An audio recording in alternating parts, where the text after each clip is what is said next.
안녕하세요. 저는 부산에 살고 있는 49세 주부입니다. 제 인생을 완전히 바꿔놓은 건 시아버지가 쓰러지신 후였습니다. 오늘 이 사연을 신청한 것은 저와 같은 상황의 노인분들께 조금이라도 도움이 되기를 바라는 마음에서입니다. 결혼한 지 22년이 되었고 남편은 건설회사 현장 관리자로 일하고 저는 5년 전부터 동네에서 작은 반찬 가게를 운영하고 있어요. 가게는 정말 소박했습니다. 15평 남짓한 공간에서 김치, 나물, 조림 같은 것들을 만들어 파는 곳이었죠. 매출은 월 300만 원 정도. 월세와 재료비를 빼고 나면 순이익은 150만 원 남짓했어요. 그마저도 성수기 때 얘기였고 비수기에는 100만 원도 안 될 때가 많았습니다. 그저 평범한 가정이라고 생각했는데 작년 가을부터 시작된 일들 때문에 제 인생이 완전히 뒤바뀌었습니다. 시어머니는 3년 전에 돌아가셨고 아버지는 혼자서 해운대에 있는 아파트에서 혼자 살고 계셨어요. 1990년대에 지어진 아파트였지만 해운대 해변이 한눈에 보이는 곳이라 시세로 7억 원 정도 되는 곳이었죠. 저희는 그저 시아버지가 평범한 연금 생활자라고만 생각했어요. 남편에게는 형이 한 분 계시는데 형님네와는 그동안 명절 때나 만나는 사이였습니다. 아주버님은 대기업에서 부장으로 일하고 계시고 형님은 동네에서 영어학원을 운영하고 있었어요. 아들 둘이 모두 대학생이라 학비가 많이 든다고 늘 말씀하셨죠. 겉으로는 평화로운 가족이었습니다. 하지만 그게 전부 가면이었다는 걸 그때는 몰랐어요. 시아버지는 78세임에도 불구하고 건강하신 편이었는데 작년 10월쯤부터 이상한 증상들이 나타나기 시작했습니다. 처음에는 정말 사소한 일들이었어요. 같은 말을 반복하시거나 방금 식사를 하셨는데 밥을 안 먹었다고 하시는 정도였죠. 가끔 며칠 전 일을 까먹으시기도 했고요. 전화를 드리면 내가 뭘 하고 있었지? 하고 물어보시곤 했습니다. 저는 그저 나이 때문이라고 생각했어요. 저희 부모님도 나이가 드시면서 비슷한 증상들을 보이셨거든요. 처음에는 단순한 노화 현상이라고 생각했죠. 그때 제가 조금 더 관심을 가졌더라면, 아니면 더 자주 안부를 물어봤더라면 어땠을까 하는 후회가 지금도 남아 있어요. 그러던 평범했던 어느 날, 갑작스러운 전화 한 통이 모든 걸 바꿔놓았습니다. 시아버지가 쓰러지셨다는 연락이었어요. 아파트 경비실에서 걸려온 전화였는데 경비원 아저씨의 목소리가 많이 다급했습니다. 어르신이 로비에서 갑자기 쓰러지셨어요. 지금 119가 오고 있는데 가족분들도 빨리 오셔야 할 것 같아요. 그 순간 머릿속이 하얗게 변했어요. 반찬 가게 문을 급히 닫고 남편에게 전화를 걸어서 함께 병원으로 달려갔습니다. 택시 안에서 남편의 손을 꼭 잡고 있었는데 손바닥에 땀이 흥건히 젖어 있었어요. 부산대병원 응급실 앞에 도착했을 때 이미 형님과 아주버님이 와 있었습니다. 형님의 얼굴에는 걱정보다는 뭔가 다른 감정이 스쳐 지나가는 것 같았어요. 의사가 나와서 설명을 해주었습니다. 뇌경색이라는 진단이었어요. 혈관이 막힌 부위가 그리 크지 않아서 생명에는 지장이 없습니다. 하지만 앞으로 혼자 생활하기는 어려울 것 같고 치매 증상이 더 심해질 가능성이 높습니다. 의사의 차분한 설명을 들으며 가슴이 무너져 내렸어요. 그동안 건강하게 지내시던 시아버지가 갑자기 이런 상황이 되시다니. 하지만 그때는 몰랐어요. 이 상황이 누군가에게는 기다렸던 기회가 될 거라는 걸 말입니다. 병원 복도에서 형님의 표정을 보니 뭔가 이상하다는 느낌이 들었어요. 걱정하는 기색보다는 마치 무언가를 계산하고 있는 것 같았거든요. 그때 형수님이 저희를 보자마자 말을 걸었어요. 그 목소리가 지금 생각해보면 정말 계획적이었어요. 마치 이 순간을 기다렸다는 듯이 말이죠. 이제 아버지 모시는 문제를 진지하게 생각해야겠어요. 솔직히 말하면 동서네가 모시는 게 맞다고 생각해요. 우리는 아무래도 아들 둘이 대학생이라 경제적으로 여유가 없거든요. 그리고 동서네는 딸이니까 돈도 덜 들고 반찬 가게도 잘 되고 있다고 하던데 아무래도 저희보다는 여건이 나을 것 같아요. 그 순간 제 가슴이 뜨거워졌습니다. 화가 났다기보다는 서운했어요. 시어머니 돌아가실 때도 저희가 병원비 대부분을 감당했거든요. 3개월간 중환자실에 계시면서 들어간 돈만 해도 1,200만 원이었어요. 그때도 형님네는 아들 둘이 대학생이라며 돈이 없다고 했었는데 아주버님은 대기업 부장이고 형님은 학원을 운영하면서 월 순수익만 300만 원은 나온다고 들었거든요. 저희 반찬 가게 2달 순이익을 합친 것보다 많은 돈이었죠. 그런데 왜 항상 저희가 더 많은 부담을 져야 하는 건지 이해할 수 없었어요. 저는 형님의 차가운 시선을 느끼며 조심스럽게 대답했어요. 형님, 저희도 아이들 교육비며 가게 운영하느라 쉽지 않은 상황인데요. 반찬 가게 순수익이 한 달에 150만 원 정도밖에 안 돼서. 형님이 흥 하고 콧방귀를 뀌는 소리가 들렸습니다. 그 소리에는 명백한 비아냥이 담겨 있었어요. 마치 제가 거짓말을 하고 있다는 듯한 표정이었죠. 그래도 다른 아들만큼 돈이 안 들잖아요? 게다가 반찬 가게는 나름 수익이 괜찮다면서요? 동네에서 소문도 좋고? 저는 언제 수익이 괜찮다고 했는지 기억이 나지 않았어요. 실제로는 월세 70만 원, 재료비 80만 원을 빼고 나면 한 달에 150만 원 정도밖에 남지 않았거든요. 병원 복도에는 소독약 냄새와 함께 무거운 침묵이 흘렀습니다. 마치 형님이 이미 모든 계획을 세워놓고 우리를 몰아붙이는 것 같았거든요. 집에 돌아온 후 남편과 긴 대화를 나눴습니다. 시아버지를 모시는 것 자체는 당연한 일이라고 생각했어요. 며느리로서 해야 할 도리이기도 했고, 그동안 시아버지가 저희를 얼마나 아껴주셨는지도 잘 알고 있었거든요. 하지만 형님이 경제적 부담을 모두 저희에게 떠넘기려는 것 같아서 마음이 편하지 않았습니다. 특히 형님의 태도가 너무 계산적이라는 생각이 들었어요. 마치 이런 상황을 예상하고 미리 준비해둔 것 같은 느낌이었거든요. 여보, 형님이 좀 이상하지 않아? 제가 조심스럽게 물어보자 남편도 고개를 끄덕였어요. 나도 그런 생각이 들어. 아버지가 쓰러지시자마자 바로 그런 얘기를 꺼내다니 평소 형수님답지 않아. 그날 밤 저희는 새벽까지 이야기를 나눴어요. 시아버지를 어떻게 모실지, 비용은 어떻게 부담할지, 아이들 교육에는 지장이 없을지, 걱정이 산더미 같았지만 그래도 가족이니까 해야 할 일이라고 생각했어요. 그때만 해도 이 모든 게 누군가의 계획이 시작일 거라고는 꿈에도 생각하지 못했죠. 며칠 후 시아버지가 퇴원하셨어요. 일단 해운대 아파트에서 요양보호사의 도움을 받기로 했습니다. 하루에 12만 원, 한 달이면 360만 원이었어요. 형님네와 저희가 반반 나누기로 했지만 막상 돈을 낼 때가 되니 형님이 계속 경제적으로 어렵다며 깎아달라고 했어요. 결국 저희가 250만 원, 형님네가 110만 원을 부담하게 됐습니다. 이미 시작부터 불공평했죠. 그런데 형님의 태도는 점점 더 이상해졌어요. 시아버지를 뵈러 갈 때도 예전만큼 자주 오지 않았고 와서도 오래 있지 않았어요. 아버님, 안녕히 계세요. 저희는 일이 있어서 먼저 가보겠습니다. 이런 식으로 형식적인 인사만 하고 금세 돌아가곤 했어요.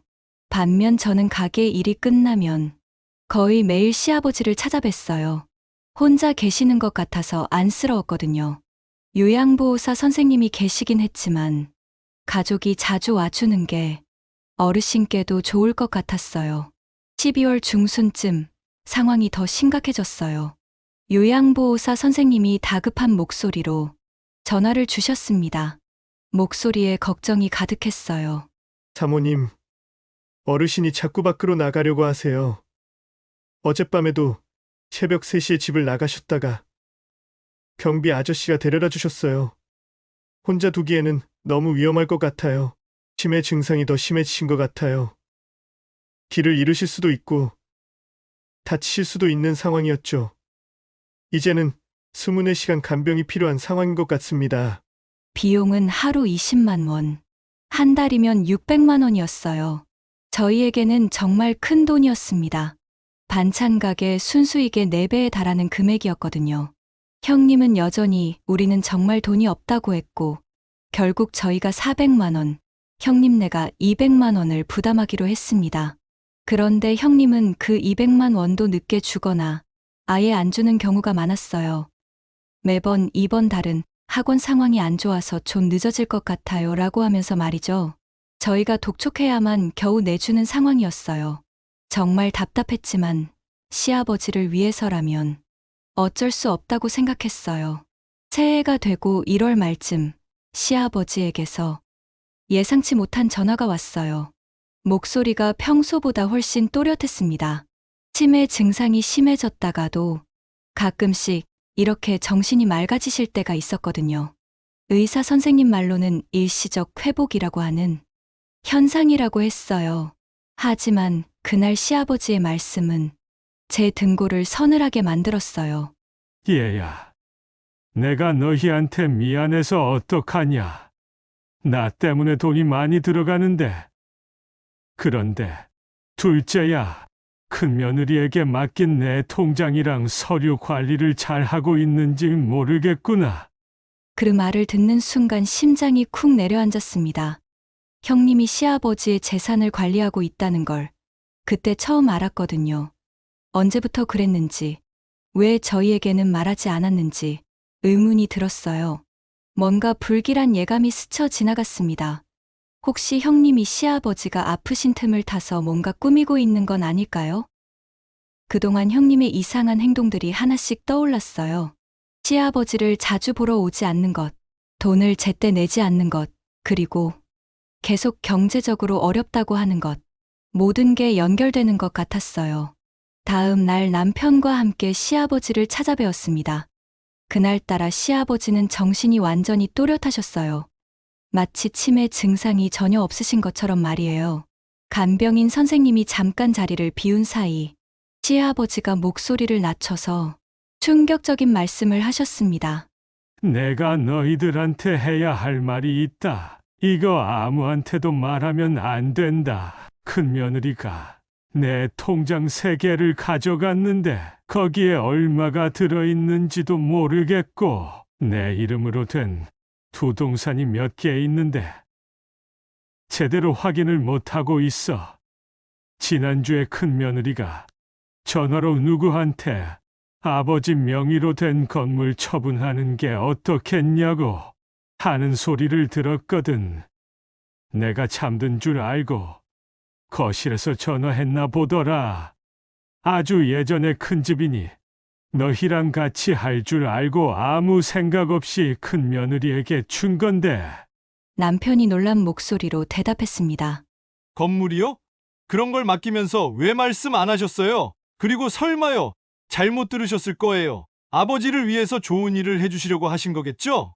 처음엔 그런 줄 알았는데 요새 들어 뭔가 수상해. 내가 아픈 척하면서도 귀와 정신은 멀쩡하거든. 내 서재 책장 뒤쪽에 작은 금고가 있어. 거기 중요한 통장이랑 서류들 복사본들이 들어있으니까 확인해봐라. 비밀번호는 내 시어머니 생신이야. 그 순간 모든 퍼즐이 맞춰지는 것 같았어요.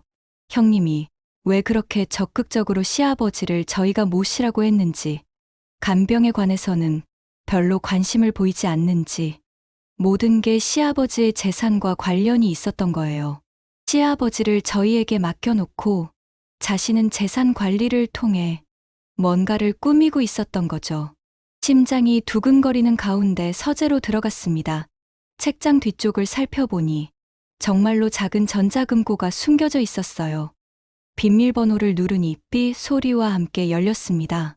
금고 안에는 예상보다 훨씬 많은 서류들이 정리되어 있었어요.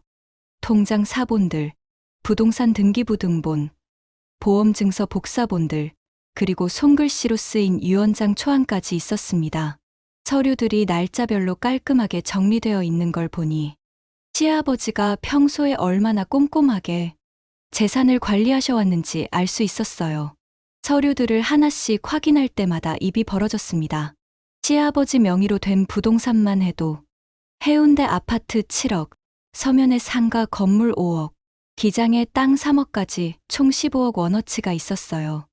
은행 예금도 2억, 다른 은행에 1억 5천, 또 다른 은행에 1억까지 총 4억 5천만 원이 있었고요. 보험금까지 합치면 총 재산이 20억 원은 넘을 것 같았습니다. 평범한 연금 생활자라고만 생각했던 시아버지가 이렇게 큰 부자셨다니요. 22년간 시댁 식구로 살면서도 전혀 몰랐던 사실이었어요. 그런데 더 충격적인 건 유언장 초안이었어요. 시아버지가 직접 쓰신 것 같았는데 내용을 읽는 순간 손이 떨렸습니다. 시아버지가 저희를 얼마나 아끼고 계셨는지, 그리고 형님네에 대해서는 얼마나 서운해하고 계셨는지가 고스란히 드러나 있었거든요. 둘째 며느리가 늘 나를 잘 챙겨주었고 시어머니 병간호도 성심껏 해주었다.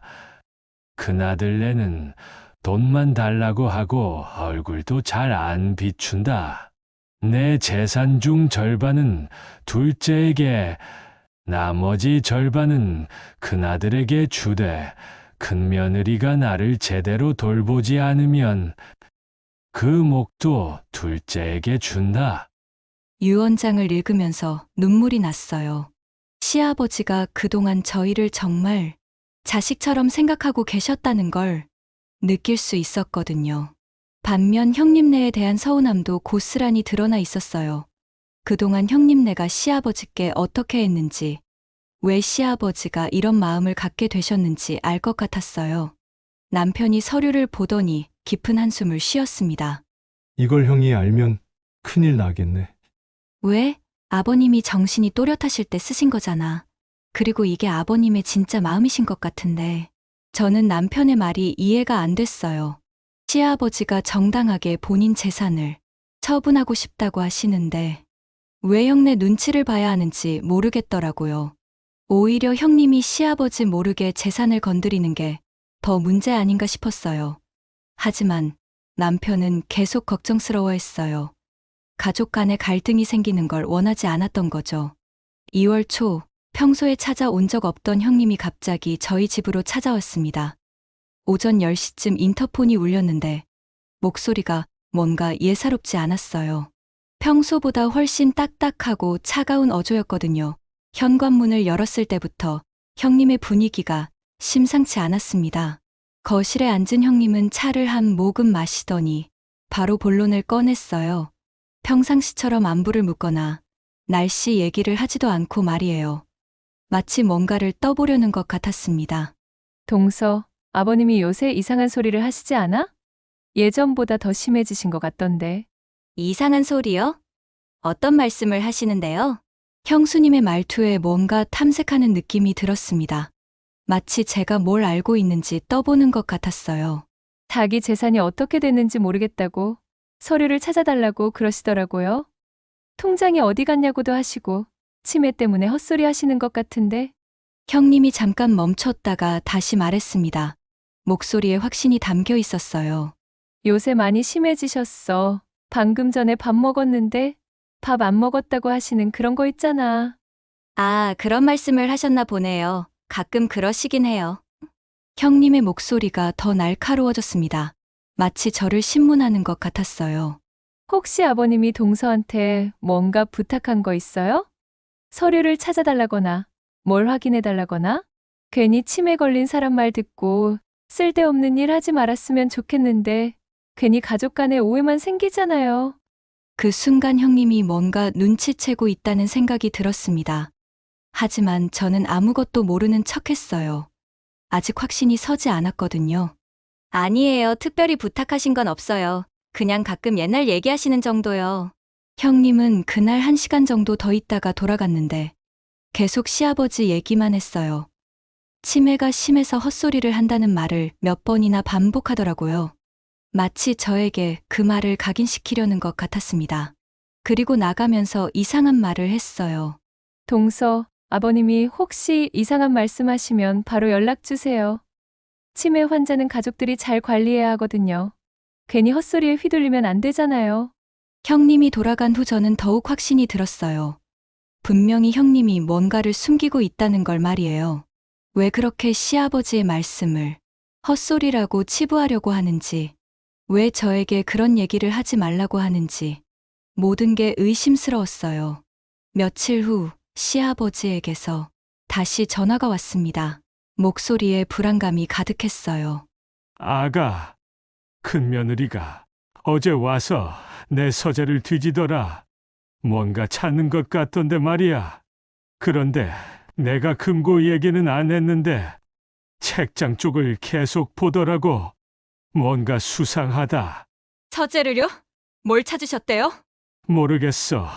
그런데 큰며느리가 자꾸 내 정신이 나갔다고 하면서 병원에서 치매 진단서를 받아오자고 하더라.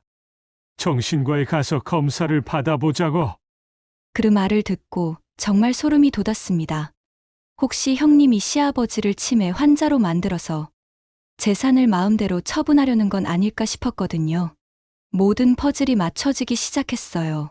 형님이 왜 그렇게 적극적으로 시아버지를 저희가 모시라고 했는지, 왜 자신은 돈을 제대로 내지 않으면서도 간병에 관해서는 별로 관심을 보이지 않는지, 모든 게 시아버지의 재산과 관련이 있었던 거예요.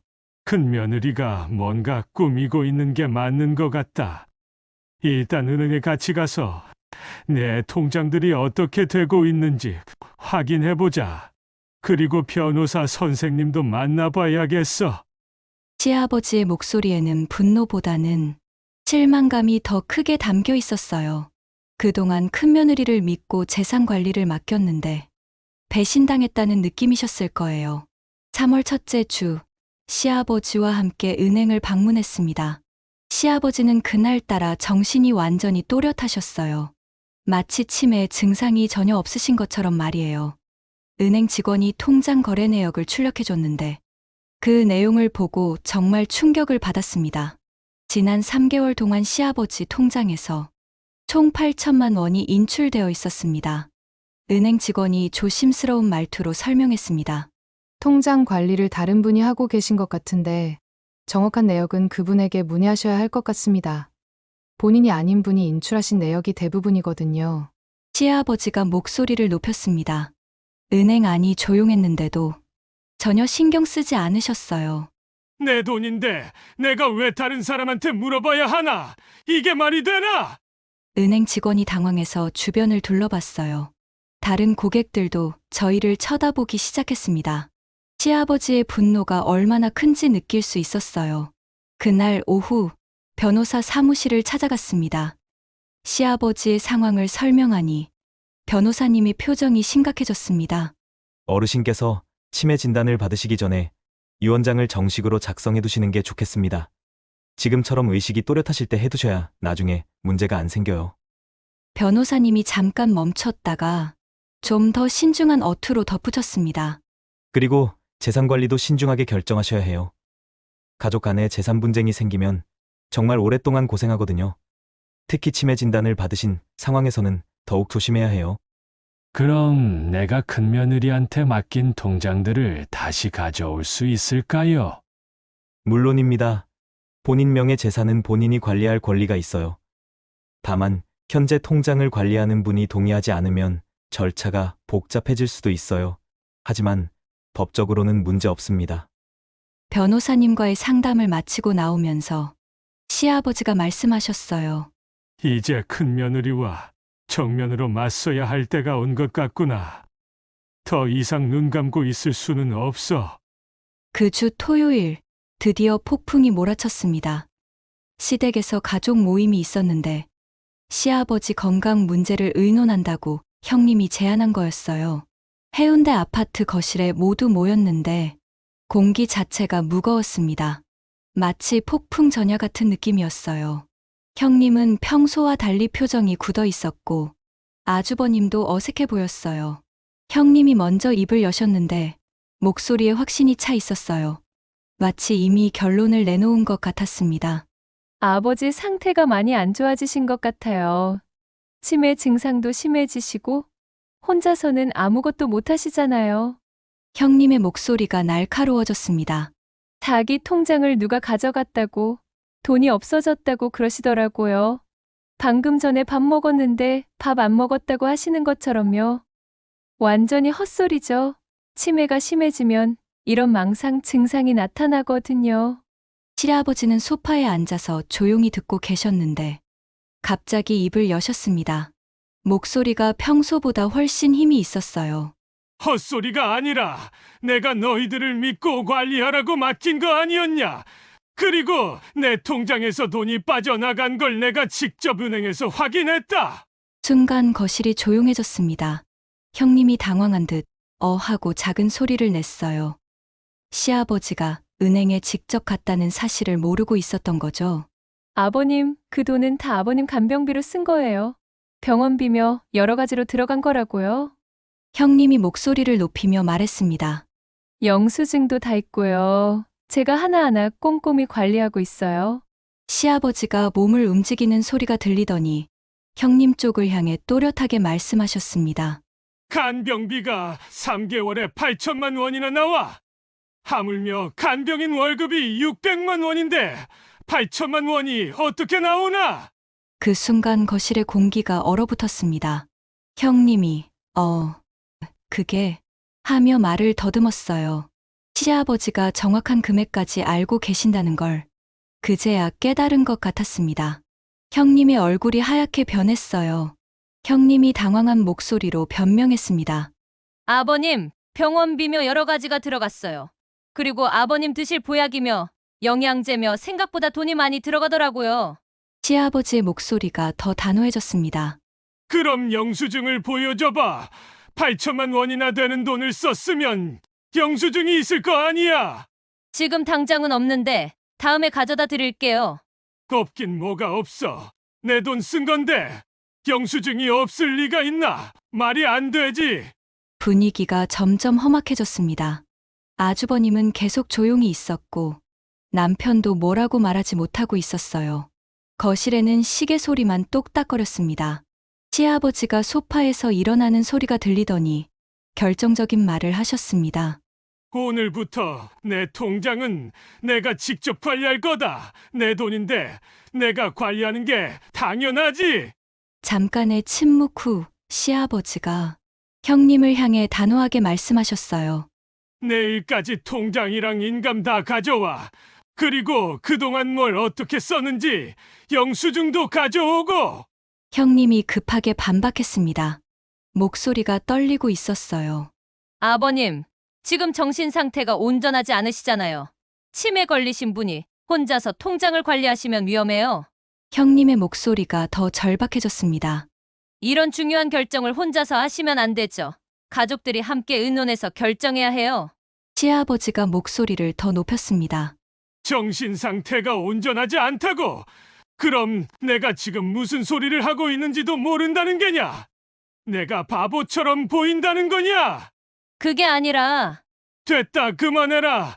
변호사와도 상의했고 내 재산은 내가 알아서 할 테니까 더 이상 간섭하지 마라. 지금까지 고맙긴 했지만 이제 그만해. 그날 모임은 결국 파행으로 끝났습니다. 형님네가 문을 쾅 닫고 나가는 소리가 들렸고 저희도 어수선한 분위기 때문에 일찍 돌아왔어요. 집으로 오는 길에 남편이 한숨을 쉬며 말했어요. 이제 정말 큰일 났네. 형네가 가만히 있지 않을 거야. 그 일이 있고 난 다음 주 월요일 아침 예상대로 형님에게서 다급한 전화가 왔습니다. 첫 마디부터 분노가 가득한 목소리였어요. 동서, 아버님이 갑자기 왜 저렇게 변하신 건지 모르겠어요. 평소에는 그런 분이 아니셨는데. 형님이 잠깐 숨을 고르더니 의심 가득한 목소리로 물었습니다. 혹시 동서가 뭔가 부추긴 거 아니에요? 아버님이 혼자서 그럴 리가 없거든요. 저는 아무것도 안 했는데요? 아버님이 혼자서 결정하신 거예요. 그럼 아버님이 혼자서 변호사까지 찾아가셨다는 말이에요? 치매 걸리신 분이 그런 복잡한 일을 혼자서 할 수 있어요? 형님의 목소리가 점점 날카로워졌습니다. 분명히 누군가가 뒤에서 부추겼을 거예요. 아버님을 이용해서 뭔가 꾸미고 있는 거죠? 저는 더 이상 참을 수 없었어요. 이제 모든 걸 알고 있으니까 숨길 이유도 없었거든요. 형님, 아버님이 치매에 걸리셨다고 해서 모든 권리를 잃는 건 아니잖아요. 그리고 아버님 돈을 어디에 썼는지도 영수증으로 증명하실 수 있잖아요. 형님이 전화기 너머로 소리를 질렀습니다. 지금 저한테 따지는 거예요? 그동안 아버님 간병하느라 얼마나 고생했는데 밤낮 없이 신경 쓰고 병원 비며 간병 비며 다 제가 관리했거든요. 병원 비며 간병 비며 관리했다고요? 제가 거의 해온 거 아니었나요? 그리고 아버님 모르게 돈을 쓸 수는 없는 거 아닌가요? 뭐라고요? 돈을 몰래 썼다고요, 내가? 형님의 목소리가 금속처럼 차가워졌습니다. 당신이 지금 저를 도둑으로 만들고 있는 거예요? 가족을 도둑으로 만들면서 양심이 있어요? 전화기 너머로 형님의 거친 숨소리가 들렸어요. 정말 화가 많이 난 것 같았습니다. 좋아요. 이제 알겠어요. 당신들이 뒤에서 뭘 꾸미고 있는지. 하지만 그렇게 쉽게 안 될 거예요. 전화 통화는 결국 형님이 두고 보자고 소리치며 끝났습니다. 그 후로 형님네와는 연락이 완전히 끊어졌어요. 며칠 후 시아버지가 직접 은행에 가서 통장과 인감을 모두 되찾아 오셨습니다. 형님네가 끝까지 거부했지만 본인 명의 재산이라서 어쩔 수 없었던 것 같아요. 은행에서도 본인이 직접 와서 요청하는 걸 거부할 수는 없었거든요. 그리고 새로운 유언장도 정식으로 작성하셨어요. 내용은 이전 초안과 거의 비슷했지만 더 구체적이고 법적으로 확실하게 써져 있었습니다. 공증까지 받으셔서 나중에 문제가 생기지 않도록 하셨어요. 4월 중순쯤 형님네가 반격에 나섰습니다. 시아버지가 치매 진단을 제대로 받아야 한다고 서울병원에서 정밀검사를 받아보자는 연락이 왔어요. 목적이 뻔히 보였어요. 형, 아버지가 원하지 않으시는데 억지로 할 수는 없잖아. 지금 아버지 상태로는 정상적인 판단을 할 수 없어. 우리 자식들이 대신 결정해줘야 해. 그리고 유언장 같은 것도 치매 걸린 상태에서 쓴 거라면 법적으로 무효가 될 수 있어요. 전문의 진단을 받아서 확실히 해야죠. 그제야 형님네의 속셈을 완전히 알겠더라고요. 시아버지를 치매 환자로 만들어서 유언장을 무효화시키고 재산을 법정 상속으로 받으려는 거였어요. 하지만 시아버지는 생각보다 훨씬 단단하셨습니다. 내가 치매 걸렸는지 안 걸렸는지는 내가 제일 잘 알아. 괜히 병원 다니면서 돈 낭비하지 말고 너희는 너희 일이나 신경 써. 5월에 들어서면서 시아버지가 깜짝 놀랄 결정을 하셨습니다. 서면에 있는 5억 원짜리 상가 건물을 매각하신 거예요. 갑작스러운 결정이라 모두가 놀랐어요. 이 돈으로 너희들 빚부터 정리해주고 싶어.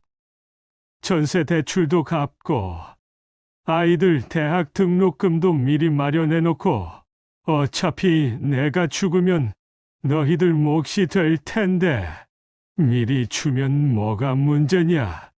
살아있을 때 너희들이 잘 사는 걸 보고 싶어. 아버지, 그럼 형님한테는 뭐라고 하시려고요? 시아버지가 씁쓸한 웃음소리를 내더니 말씀하셨습니다. 큰아들네는 이미 충분히 받았어. 그동안 내가 큰아들네 집 살 때 하도 어렵다 해서 보탠 돈만 해도 2억이 넘거든. 그때 집값이 3억이었는데 1억만 대출받고 나머지는 내가 줬어. 큰 며느리는 그때 감사하다는 말 한마디 없었어. 오히려 이것만으로 부족하다. 전세 대출도 없애달라고 더 달라고 하더라고. 그 말을 듣고 또 놀랐습니다. 형님네 집을 살 때 시아버지가 돈을 보태주신 줄은 몰랐거든요. 그렇게 큰 돈을 받고도 고마워하지 않았다니 정말 어이가 없었어요. 결국 시아버지는 상가 건물을 매각하셨습니다. 그리고 그 돈으로 저희 집 전세 대출 1억 2천만 원을 모두 갚아주시고 아이들 대학 교육비 명목으로 각각 5천만 원씩 적금을 만들어 주셨어요. 나머지 돈으로는 제 반찬 가게를 확장하는 자금도 주셨고요. 정말 꿈만 같았어요. 그동안 전세 대출금 때문에 매달 이자 60만 원씩 내고 있었는데 그 부담이 한순간에 사라진 거예요. 6월쯤 형님네가 이 사실을 알게 됐습니다. 아마 부동산 등기부등본을 확인해봤나 보더라고요. 형님이 미친 듯이 전화를 걸어왔어요. 첫 마디부터 목소리에 분노가 가득했습니다. 아버님이 건물을 팔아서 당신들한테 돈을 줬다면서요? 5억짜리 건물을 팔아서? 이게 말이 되는 일이에요? 아버님이 하신 일인데 저희가 뭐라고 할 수 있겠어요. 그럼 우리는 뭐가 되는 거예요? 우리도 큰아들인데 왜 우리는 아무것도 못 받는 거예요? 형님네도 집 살 때 도움 받으셨잖아요. 2억이나 받으셨다면서요. 그건 그때는 그때 지금은 지금이잖아요. 상황이 달라졌다고요. 저희도 똑같이 생각해요. 그때는 그때고 지금은 지금이에요. 형님이 분에 못 이겨 소리치며 전화를 끊었습니다. 그 후로 몇 달 동안 연락이 없었어요. 하지만 저는 알고 있었어요. 형님이 가만히 있지 않을 거라는 걸 말이에요. 이후 시아버지 상태가 갑자기 안 좋아졌습니다. 의식을 잃고 쓰러지셔서 응급실에 실려가셨어요. 뇌경색이 재발한 거였습니다. 이번에는 정말 심각했어요. 의사가 침중한 목소리로 설명했습니다. 이번에는 좀 심각합니다. 뇌의 여러 부위에 혈전이 생겼고 회복되더라도 언어장애나 반신마비가 올 가능성이 높아요. 남편과 저는 밤낮으로 병원에서 간병했습니다. 형님네에게도 연락했지만 와보지도 않더라고요. 형님이 전화로만 어떠시냐고 묻는 정도였어요. 정말 서운했지만 이제는 놀랍지도 않았어요. 다행히 일주일 후 시아버지가 깨어나셨습니다. 하지만 말씀하기가 힘드셨고 오른쪽 팔다리 움직임이 어색했어요. 고맙다. 너희 덕분에 살았어. 간신히 한마디씩 내뱉으시는 시아버지 목소리를 들으니까 눈물이 났습니다. 그동안 얼마나 건강하게 지내셨는데 갑자기 이렇게 되시니까 마음이 아팠어요. 8월 첫째 주 시아버지가 병원에서 퇴원하셨습니다. 이제는 혼자서 거동하기 힘드신 상태였어요. 24시간 간병이 필요했지만 해운대 아파트에서는 관리가 어려웠습니다. 계단도 많고 응급 상황에 대처하기도 힘들었거든요. 남편과 상의한 끝에 시아버지를 저희 집으로 모시기로 했어요. 방을 하나 비워서 간병실로 만들고 낮에는 제가 직접 돌봤습니다. 반찬 가게는 잠시 휴업하기로 했어요. 가게보다는 시아버지가 더 중요했거든요. 시아버지는 말씀하기 힘들어 하셨지만 의식은 또렷하셨어요. 제가 간병하는 걸 보시면서 자꾸 미안하다고 하셨습니다. 미안해. 내가 너희한테 침만 돼요. 아버님, 그런 말씀 마세요. 당연한 거예요. 가족이잖아요. 그러던 어느 날 예상치 못한 일이 벌어졌습니다. 형님이 갑자기 우리 집으로 찾아온 거예요. 몇 달 만에 처음이었습니다. 인터폰 소리가 울렸을 때 목소리를 듣고 깜짝 놀랐어요. 형님이 현관에서 큰 목소리로 말했습니다. 아버님 상태가 어떠신지 확인하러 왔어요. 그동안 연락도 안 되고 해서 걱정됐거든요. 시아버지를 보자마자 형님이 놀란 듯 어머 하고 소리를 내셨어요. 아버님, 많이 편찮으시네요. 이렇게 심하게 아프신 줄 몰랐어요. 시아버지는 형님을 보시더니 고개를 돌리셨습니다. 말씀은 안 하셨지만 형님을 반갑게 생각하지 않으신다는 게 느껴졌어요. 시아버지도 모든 걸 알고 계셨거든요. 형님이 30분 정도 있다가 돌아갔는데 나가면서 저에게 말했습니다. 아버님이 이렇게 심하게 아프신 줄 몰랐어요. 이제 집에서 모시는 것도 한계가 있을 텐데 좋은 요양원을 알아보는 게 어떨까요? 전문적인 치료를 받으시는 게 나을 것 같은데.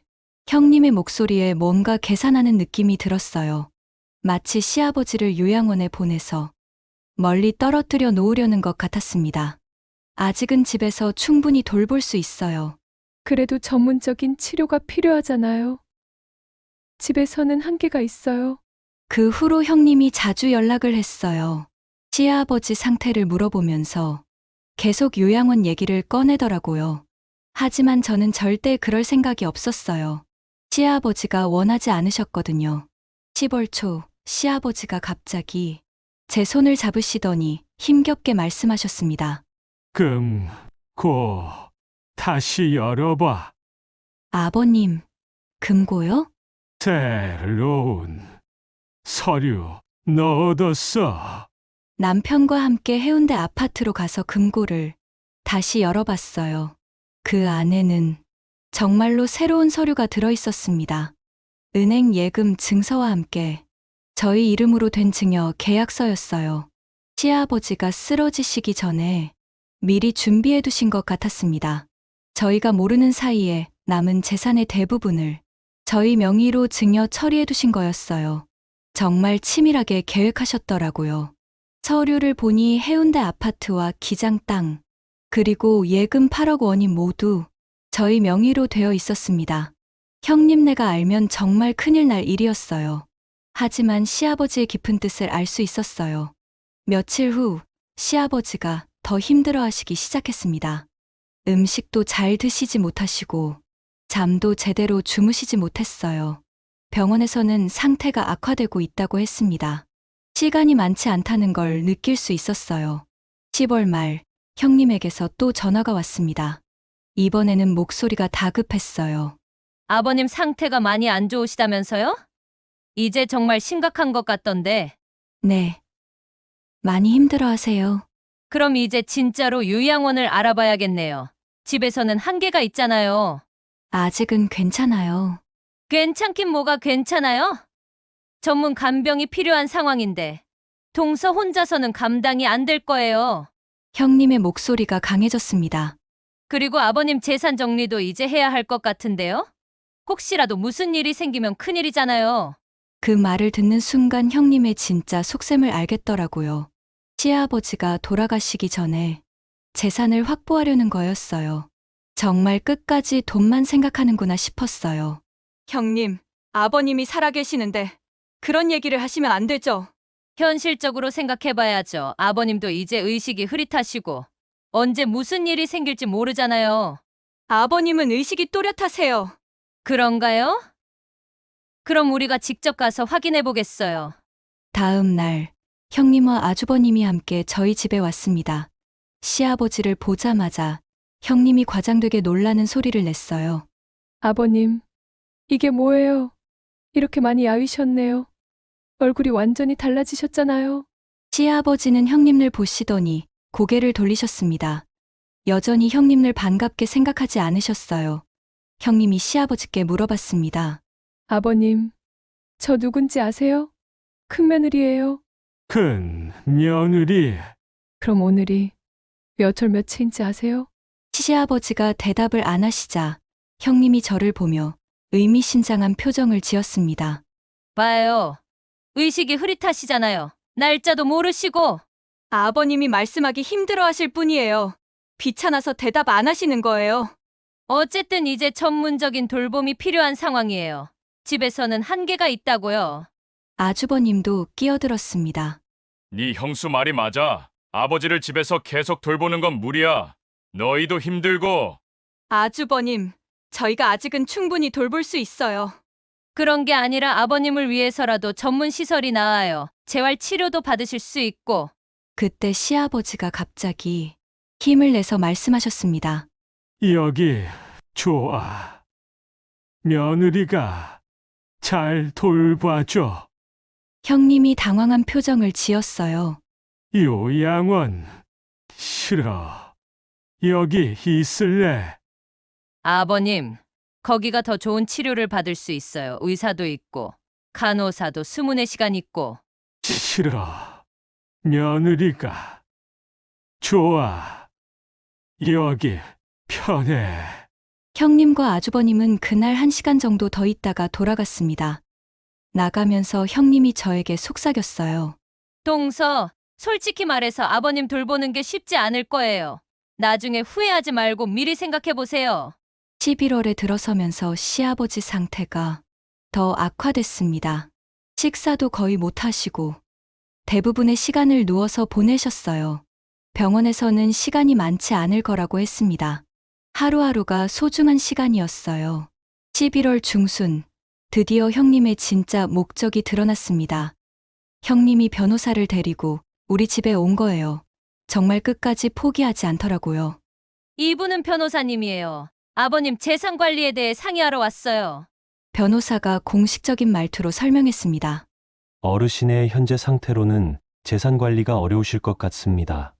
성년후견인을 선임하는 게 좋겠어요. 그게 무슨 뜻인가요? 법원에서 어르신을 대신해서 재산을 관리할 사람을 정하는 거예요. 치매나 중병으로 판단 능력이 떨어진 분들을 위한 제도죠. 형님이 끼어들었습니다. 당연히 큰아들인 저희가 후견인이 되는 게 맞죠? 그 순간 형님의 계획을 완전히 이해했습니다. 시아버지를 무능력자로 만들어서 재산 관리권을 빼앗으려는 거였어요. 정말 치밀하고 무서운 계획이었어요. 아버님은 아직 의식이 또렷하세요. 방금도 저희랑 대화하셨거든요. 하지만 치매 진단을 받으셨고 일상생활이 어려우신 상태잖아요. 그건 몸이 불편하신 거지. 정신적으로는 문제 없어요. 동서, 현실을 받아들여요. 아버님이 이제 혼자서는 아무것도 못 하시잖아요. 그때 시아버지가 침실에서 누구야 하고 묻는 소리가 들렸습니다. 저는 시아버지께 변호사가 왔다고 말씀드렸어요. 뭐 때문에? 아버님 재산 관리 때문에 온 거예요? 내 재산은 내가 관리해. 어르신, 현재 상태로는 혼자서 관리하기 어려우실 텐데요. 시아버지가 힘을 내서 큰 소리로 말씀하셨습니다. 필요 없어. 돌아가. 변호사가 당황한 표정을 지었어요. 형님과 급하게 말했습니다. 아버님이 지금 정신이 혼란스러우신 거예요? 정신 멀쩡해. 큰 며느리가 내 돈 노리는 거 다 알아. 그 말을 듣고 변호사가 어색해했습니다. 형님의 얼굴이 빨갛게 달아올랐어요. 아버님, 무슨 소리를 그렇게 하세요? 내 돈 8천만 원 어디 갔나? 간병비라고 했는데 영수증 어디 있어? 변호사가 형님을 보며 물었습니다. 그게 무슨 얘기인가요? 형님이 당황해서 대답을 못했어요. 시아버지가 계속 말씀하셨습니다. 큰 며느리가 내 통장 가져가서 돈 빼갔어. 그런 일이 있었나요? 그건 아버님 간병비로 쓴 거예요. 간병비가 8천만 원 3개월에.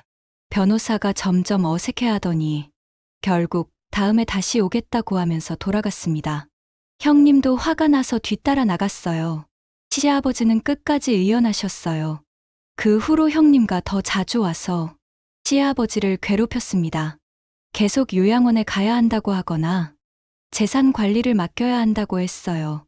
하지만 시아버지는 끝까지 거부하셨어요. 12월 초 시아버지가 저를 부르셨습니다. 며느리야, 내가 죽으면 큰 며느리가 말썽 부릴 거야. 아버님, 그런 말씀 마세요. 금고에 모든 서류 들어있어. 절대 빼앗기지 마. 네, 아버님. 너희가 내 진짜 자식이야. 고마워. 그날 밤 시아버지 상태가 급격히 나빠졌습니다. 119를 불러서 병원으로 갔지만 의사는 더 이상 할 수 있는 치료가 없다고 했어요. 시아버지는 병원에서 사흘을 더 버티시다가 조용히 눈을 감으셨습니다. 마지막 순간까지 제 손을 꼭 잡고 계셨어요. 정말 평화로운 임종이었어요. 장례식장에는 많은 사람들이 왔습니다. 형님네도 왔지만 형님은 내내 저를 노려보고 있었어요. 마치 제가 뭔가 잘못한 것처럼 말이에요. 그리고 장례를 치르는 3일 동안 계속 재산 얘기를 꺼냈습니다. 이제 아버님 재산 정리를 해야죠. 장례 끝나면 바로 유언장 확인하고. 장례부터 치르고 얘기해요. 유언장이 있다면서요? 보여주세요. 숨길 거 없잖아요. 나중에 얘기해요. 나중에 언제예요? 가족 간에 투명하게 해야죠. 장례를 마친 후 변호사 사무실에서 유언장을 공개했습니다. 형님과 아주버님, 그리고 저희 부부가 모였어요. 드디어 모든 게 드러나는 순간이었어요. 변호사가 유언장을 읽어줬습니다. 시아버지는 해운대 아파트와 기장 땅, 그리고 예금 8억 원을 모두 저희에게 주신다고 하셨어요. 형님네에게는 이미 증여한 2억 원으로 충분하다고 써놓으셨고요. 형님이 벌떡 일어났습니다. 이게 말이 되는 유언장이에요? 큰아들이 있는데 둘째한테 다 준다고요? 유 원장은 법적으로 유효합니다. 공증도 받으셨고 의사 확인도 받으셨거든요. 아버님이 치매 걸린 상태에서 쓴 거잖아요. 이런 게 유효할 리가 없어요. 유 원장 작성 당시에는 정신이 또렷하셨고 담당 의사의 확인도 받으셨습니다. 형님이 저를 향해 소리쳤습니다. 당신이 아버님을 꼬드긴 거죠? 아픈 노인을 이용해서 재산을 가로챈 거예요. 아버님이 직접 결정하신 거예요. 저희는 아무것도 안 했어요. 말도 안 돼. 절대 인정 못 해. 이런 식으로는 안 돼요. 형님이 문을 쾅 닫고 나가버렸습니다. 아주버님도 이런 식으로는 안 된다며 따라 나갔어요. 그 후로 형님네는 유언장 무효 소송을 걸었습니다. 시아버지가 치매 상태에서 작성했다며 법정에서 다투자는 거였어요. 6개월간 재판이 계속됐지만 결국 법원은 유언장이 유효하다고 판결했습니다. 시아버지가 유언장을 작성할 당시에 판단 능력에 문제가 없었다는 거였어요.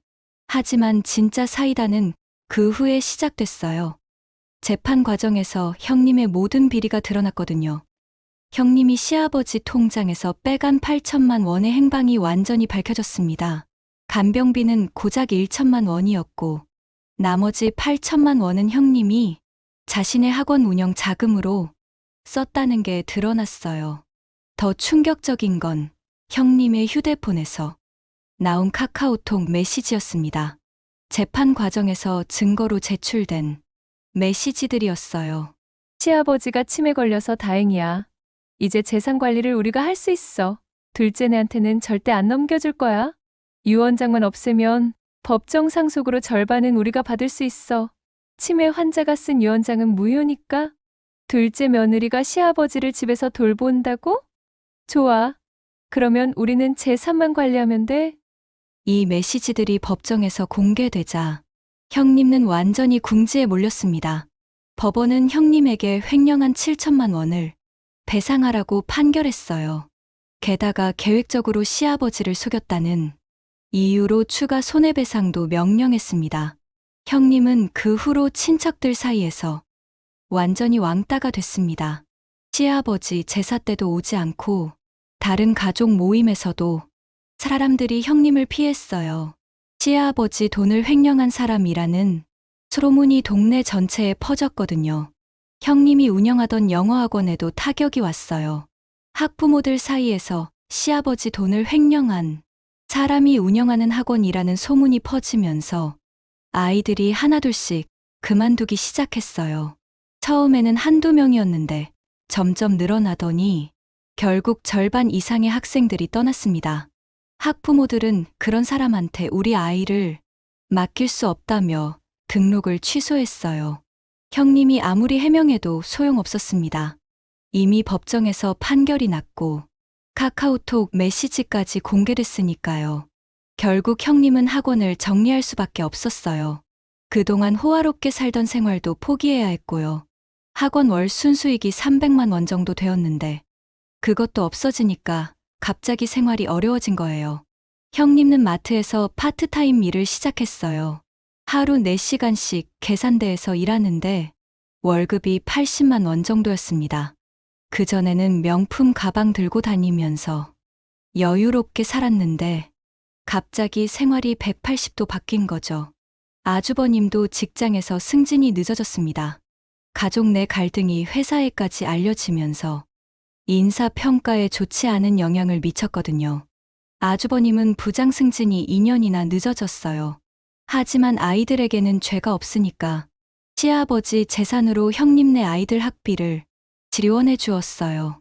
한 학기당 400만 원씩, 두 아이 합쳐서 한 해에 1,600만 원 정도였어요. 하지만 형님과는 절대 연락하지 않았어요.